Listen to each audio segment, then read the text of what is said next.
मोट पिचकारी लेके घूप देता साला सोया बड़ा हो दुखाला। माना करी नाही माने देवराई साला सोया बड़ा हो दुखाला।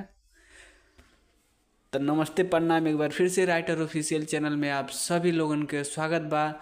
हम आप लोगन के छोट भाई जैकी राज आज बहुत ही हिट गाना लेके आयल बाटी, होली के मैटर लेके आयल बाटी।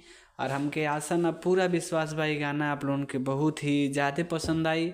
तो जे भी भाई गाना के गावल चाहता बिल्कुल गा सकला हमार भाई, कोनो भी दिक्कत ना हुई। और हमारा चैनल पे जितना भी गाना बाटे बिल्कुल फ्री बाटे। अगर आप राइटर ऑफिशियल चैनल पे नया हैं तो राइटर ऑफिशियल चैनल के आप लोग सब्सक्राइब करें, काहे कि राइटर ऑफिशियल चैनल पे आपके डिमांड के गाना वाला, आपके पसंद के गाना वाला जैसा आप लोग कमेंट करें वो डिमांड के गाना वाला। तो आज बहुत ही हिट गाना लेके आयल बाटी। आप लोग सुनले में बहुत आज से 3-4 साल पहले गाना बहुत ही हिट चलत रहा है कि डॉक्टर साहब सुई दे दी बढ़े वाला, बहुत ही हिट गाना बा। वही ट्रैक पर हम लेके आयल बाटी। तो जे भी भाई गाना के गाओ चाहे बिल्कुल गा सकला, कोनो भी दिक्कत ना हुई हमार भाई। तो चलिए बिना आप लोगों के टाइम वेस्ट कर शुरू कर जा आज के वीडियो। आज की वीडियो देखल जा कैसन बा, कमेंट करके जरूर बताइए गाना कैसन आप लोगों के लगल था। चलिए बिना टाइम वेस्ट कर शुरू कर जा आज के वीडियो। हाँ फगुआ में घरे आजा राजा जी हमार, नाही तो ही देवरा कदियार पार कदियार पार कदियार पार।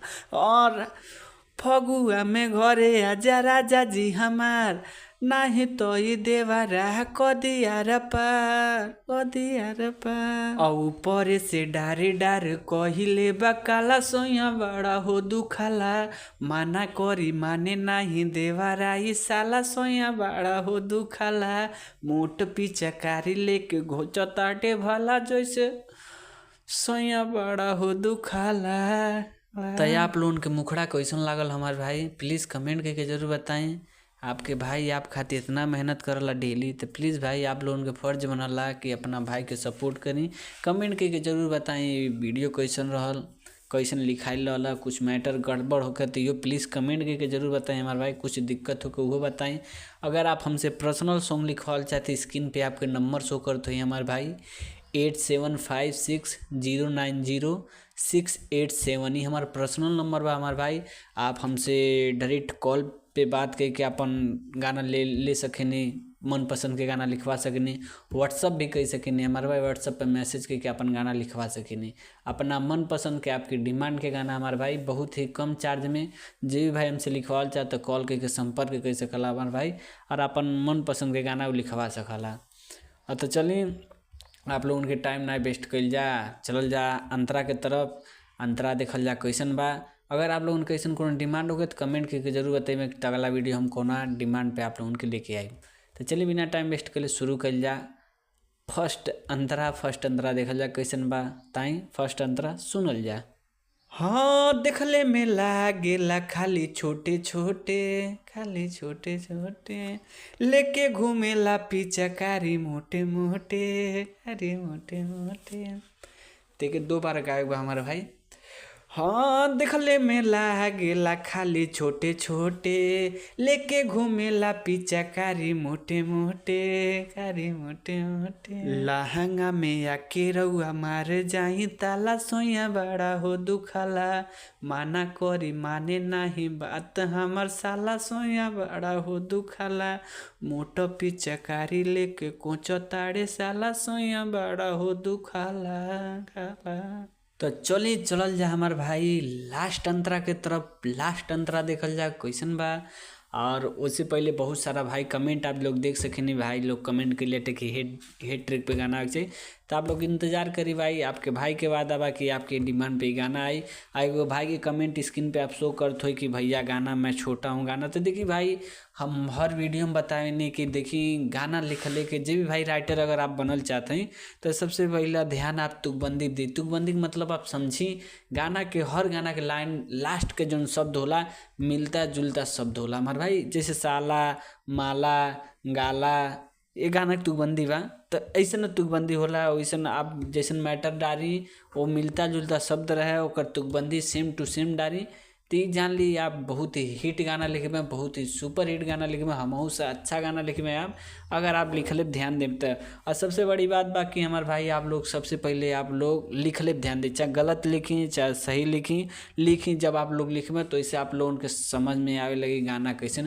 हम देखिए आज उस नया गाना लिखा थे उनके 4-5 साल हो गए भाई, हमहू से गलती होला, सबसे गलती होला भाई, इंसान है इंसान, हर इंसान से गलती होला हमारे, तो गलती हुई। आप लोग कंटिन्यू रखले रहब तो बहुत ही हिट मैटर लिखब हमारे भाई, आपके भाई के बहुत ही बढ़न वादा बा कि आप लोग बहुत ही हिट गाना लिखे।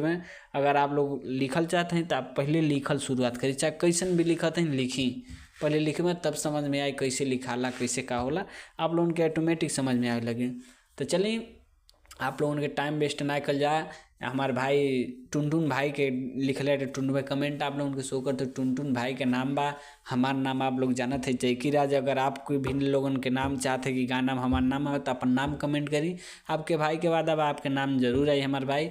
तो देखिए टुनटुन भाई के नाम कैसन बा और हमार नाम कैसन बा। तो आप चली अंतरा के तरफ चलल जा, लास्ट अंतरा के तरफ जो में नाम रहला, नाम कौन हिसाब से पड़ल बा आप लोग देख ली। और अगर केहू भाई गाना गा चाहते तो टुनटुन भाई के नाम हटा के अपन नाम डाल के गाना गा सके नहीं। तो चलिए बिना टाइम वेस्ट कर शुरू कर जा, लास्ट अंतरा। हाँ जही की राज करी कवन उपाय, कवन उपाय, हाँ टुनटुन राज लागे होई ना भलाई, होई ना भलाई। इसको भी 2 बार गाना है। हाँ जय की राज करी कवन उपाय, टुनटुन राज लागे होई ना भलाई, होई ना भलाई। और कबले बड़ा दास करी सहल नाही जाला, सोया बड़ा हो दुखला उठ मोट पिचकारी लेके कोचो ताड़े साला, सोया बड़ा हो दुखला माना करी बात नाही मानो ताड़े साला, सोया बड़ा हो दुखाला। तो वीडियो आप लोगों के कैसन लागल हमार भाई, अगर ये वीडियो आप लोगों को अच्छा लगल है भाई के हुए गाना के गावल चाहता तो बिल्कुल हमारे भाई गाना के गा सकेनी। और चलिए अगर आप लोगों के कोनो डिमांड हो गया तो आप लोग कमेंट करिए, आपके भाई के वादा बाकी आपके डिमांड पे गाना जरूर आई। तो चलिए मिलल जाए आपसे नेक्स्ट वीडियो में, तब तक खातिर इजाज़त चाहते हैं, धन्यवाद।